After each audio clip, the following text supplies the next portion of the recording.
Eating well on a budget is important. Food costs are rising and many people need affordable meal ideas. This stir-fry recipe is cheap and easy. It uses simple ingredients and you can adapt it to what you have.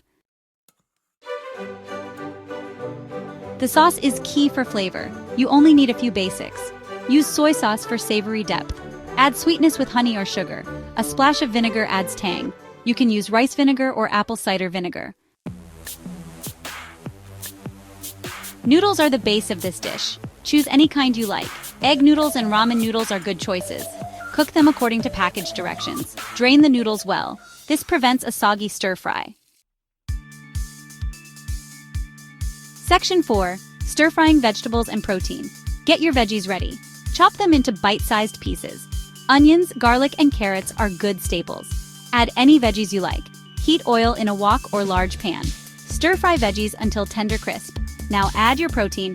Tofu, chicken, or shrimp all work well. Cook until done. Section 5. Assembling your dish tips and garnishes. Add the cooked noodles to the pan. Pour the sauce over everything. Stir-fry until heated through. Serve your noodles hot. Add garnishes for extra flavor. Chopped green onions, sesame seeds, or chili flakes are great choices. This stir-fry is a cheap and tasty meal. You can easily customize it. Enjoy!